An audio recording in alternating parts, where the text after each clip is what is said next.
पुढची बातमी. सांगोल्याचे माजी आमदार शहाजी बापू पाटील यांच्या कार्यालयावर निवडणूक प्रक्रियेतील भरारी पथकाने छापा टाकला। यावेळी कार्यालयाची झाडाझडती घेतल्याची माहिती समोर आली आहे। सांगोल्यात रविवारी शहाजी बापूंनी विराट सभा घेतली। ही सभा संपताच शहाजी बापूंच्या कार्यालयावर भरारी पथकाने छापा टाकत संपूर्ण कार्यालयाची झाडाझडती घेतली।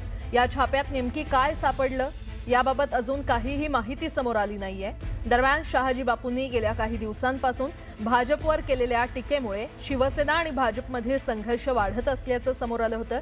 अशातच आता पोलीस आणि निवडणूक आयोगाच्या पथकाने टाकलेल्या छाप्यामुळे शिंदेंची शिवसेना आणि भाजप यांच्यातील संघर्ष वाढणार असल्याचं बोललं जातंय। पुढची बातमी. नगर परिषदेच्या निवडणुकीसाठी उपमुख्यमंत्री एकनाथ शिंदे हे राज्यभरात ठिकठिकाणी फिरून जोरदार प्रचार करतायत। मात्र लावरे तो कॉल हा प्रचाराचा फंडा चांगलाच चर्चेत आलाय। प्रचार सभेतून उपमुख्यमंत्री थेट मंत्र्यांना फोन लावून प्रलंबित विकास कामं किंवा नवीन प्रकल्पांबाबत आदेश देतात। यावरून आता किशोरी पेडणेकरांनी शिंदेंची नक्कल करत जोरदार टोला लगावलाय। दरम्यान यावरून किशोरी पेडणेकरांनी शिंदेंची कशा प्रकारे नक्कल केली आपण पाहूया। उदय सामंतजी इथं अमोल खताळच्या संगमनेरला मी आलोय आणि त्यांची मागणी आहे MIDC पाहिजे। काय करणार तुम्ही? आपल्या आदेशानुसार मी संगमनेरला गेलो होतो अमोल खताळच्या इथे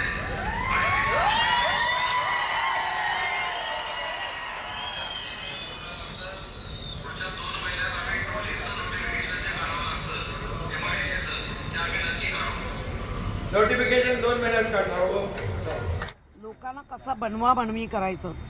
हा काय MIDC कुठे देणार ना? बघा हा द्यायची।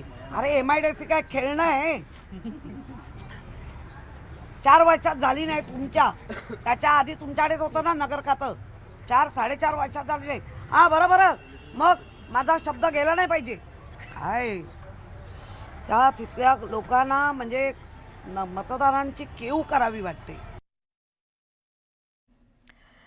पुन्हा एकदा बातम्या वेगवान स्वरूपात. शिवप्रतिष्ठानचे भिडे गुरुजी आणि मुख्यमंत्री देवेंद्र फडणवीस यांनी हवाई प्रवास केला। कोल्हापूर जिल्ह्यातील चंदगड ते कराड विमानतळ असा सोबत त्यांनी प्रवास केला। बारामती इथल्या प्रचार सभेत अजित पवारांचं भाषण सुरू असताना मागून प्रचाराची रिक्षा गेली। त्यावर तू थांब जरा, हा नौटंकी करतोय, काही फक्त दिखावा करतात, काही काम करत नाही, फक्त आवाज कसा होईल तेच पाहतात, असा टोला त्यांनी विरोधकांना लगावला। आमदार महेंद्र थोरवेंनी सुनील तटकरेंवर जोरदार हल्लाबोल केलाय। महेंद्र थोरवेंनी सुनील तटकरेंचा एकेरी उल्लेख करत जहरी टीका केली। 15 वर्ष सत्तेत असताना कर्जतचा विकास दिसला नाही का, असा सवाल थोरवे यांनी केला। दौंड नगर परिषद निवडणूक प्रचाराच्या वेगवेगळ्या झालेल्या सांगता सभेत दौंडचे भाजप आमदार राहुल कुल आणि उपमुख्यमंत्री अजित पवार यांच्यामध्ये पुणे जिल्ह्याच्या पालकमंत्री पदावरून चांगलीच जुंपली। माझ्या ओळखीचा पुणे जिल्ह्याचा पालकमंत्री आहे, मी त्यालाही सांगेल इथे मदत करायची, असं मिश्किल वक्तव्य केल्यानं दौंडचे भाजप आमदार राहुल कुल यांनी अजित पवार यांना प्रत्युत्तर दिलं।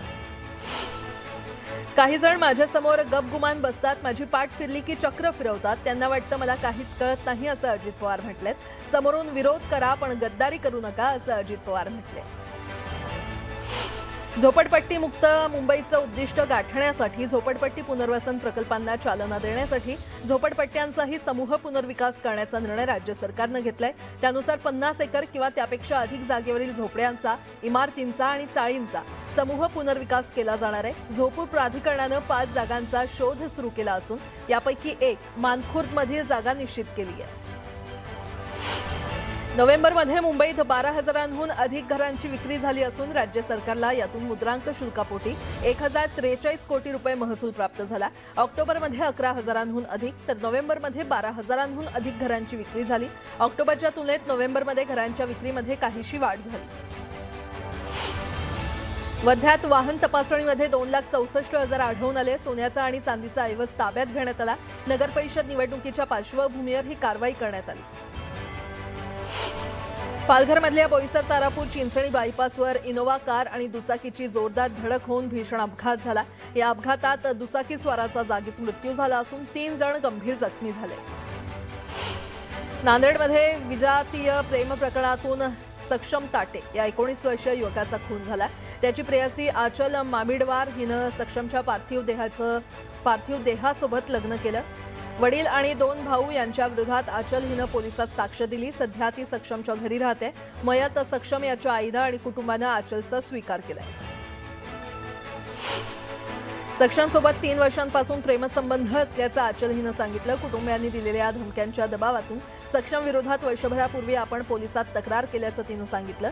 मी स्वतः सक्षमसोबत पळून जाण्यास तयार होते, पण माझ्या वडिलांची बेअब्रू होईल म्हणून सक्षमनंच थांबवल्याचंही तिनं सांगितलं। नांदेडमध्ये आंतरजातीय प्रेम प्रकरणातून सक्षम ताटे नावाच्या तरुणाची हत्या करण्यात आली। त्याच्या प्रेयसीनं अंत्यसंस्कारापूर्वी पार्थिव देहाशी विवाह केला। दरम्यान गुणरत्न सदावर्ते यांनी नांदेडला जाऊन सक्षम ताटे याच्या कुटुंबियांची भेट घेतली। दरम्यान कुटुंबियांनी सांगितल्यास गुणरत्न सदावर्ते आणि जयश्री पाटील सरकारी वकील म्हणून खटला लढण्यास तयार आहेत असं गुणरत्न सदावर्ते म्हटलं।